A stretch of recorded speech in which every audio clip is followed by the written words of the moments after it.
దశాబ్దాలుగా నిర్మించుకున్న కంచుకోటలను 2019 ఎన్నికల్లో బద్దలు కొడితే ఈసారి తిరిగి ఆ కంచుకోటలను పునర్నిర్మించుకుంటామని అక్కడి నేతలు అంటున్నారు. రాష్ట్రంలో అందరి దృష్టిని ఆకర్షిస్తున్న నియోజకవర్గంలో ప్రజలు ఎలాంటి తీర్పునిచ్చారు? నేతలు దేనిపై ఆశలు పెట్టుకున్నారు? నియోజకవర్గంలో సిచ్యువేషన్స్ ఏంటి?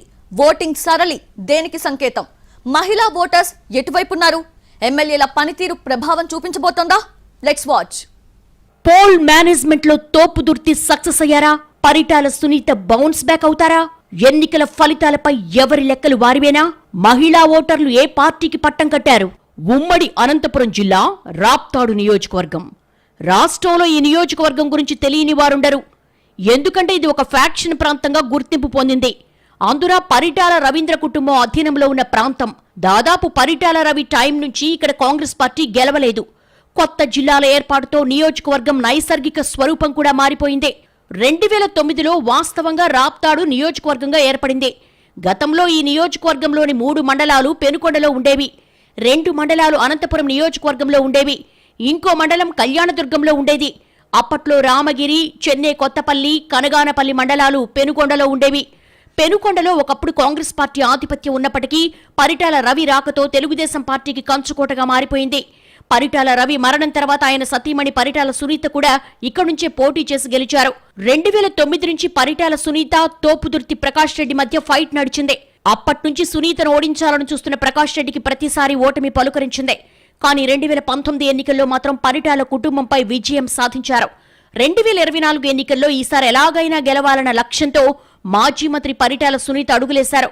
2019 ఎన్నికల్లో ఓటమికి ప్రతీకారం తీర్చుకోవడమే టార్గెట్ గా అవిశ్రాంతంగా పనిచేశారు. ఇందుకోసం 5 ఏళ్లుగా గ్రౌండ్ ప్రిపేర్ చేసుకున్నారు.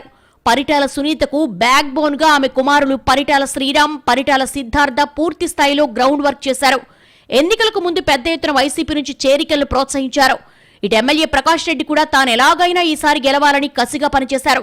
ప్రకాష్ రెడ్డికి ఆయన సోదరులు కూడా పూర్తి స్థాయిలో సహకారం అందించారు.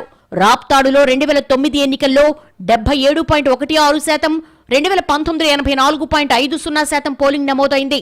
గతంలో ఎన్నడూ లేని విధంగా రాప్తాడులో ఈసారి 85% మంది ఓటు హక్కు వినియోగించుకున్నారు. 2,45,435 ఓటర్లున్నారు. నియోజకవర్గంలో మొత్తం 2,13,207 ఓట్లు పోలు కాగా పురుషులు 1,07,349 మంది ఓటు హక్కు వినియోగించుకున్నారు. మహిళలు 1,05,856 మంది ఓటు వేశారు.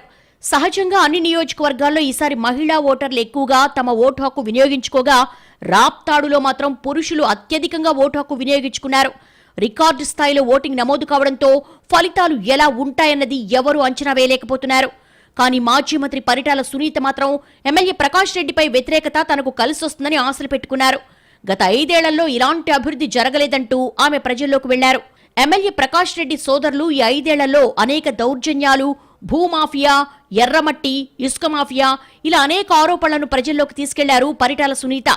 దీనికి తోడు ఎమ్మెల్యే ప్రకాష్ రెడ్డి సోదరులతో చాలా మంది విసిగిపోయి తెలుగుదేశం పార్టీలో చేరారని టీడీపీ నాయకులు చెప్తున్నారు. ఇవన్నీ తమకు ప్లస్ గా మారతాయని మాజీ మంత్రి నమ్ముతున్నారు. అలాగే టీడీపీ విడుదల చేసిన మేనిఫెస్టోను కూడా ఆమె బలంగా ప్రజల్లోకి తీసుకెళ్లారు. మరోవైపు ఎమ్మెల్యే ప్రకాష్ రెడ్డి మాత్రం ఈ 5 ఏళ్లలో వైసీపీ సర్కారు అందించిన సంక్షేమంతో పాటు ఉచితంగా బోర్లు వేయించడం, పాల డైరీ ఏర్పాటు చేయడం, రూరల్ ఓటు బ్యాంక్ ఎక్కువగా ఉండడం కలిసొస్తాయని ప్రకాష్ రెడ్డి భావిస్తున్నారు. సంక్షేమ పథకాలు ప్రతి ఇంటికి చేర్చడం, పోల్ మేనేజ్మెంట్ వీటన్నిటిపై ఆయన నమ్మకం పెట్టుకున్నారు. అయితే ఓటరు నాడి మాత్రం ఎవరి వైపు ఉంటుందన్నది అంతు చిక్కడం లేదు. ఏది ఏమైనప్పటికీ ఈ నియోజకవర్గం మీద రాష్ట్రంలో అందరి ఫోకస్ ఉంది. పోయిన చోటే వెతుక్కోవాలన్న ఉద్దేశంతో ఈసారి పరిటాల కుటుంబం గతంలో ఎప్పుడూ లేని విధంగా శ్రమించింది. మరి ప్రజా తీర్పు ఎలా ఉంటుందన్నది చూడాలి.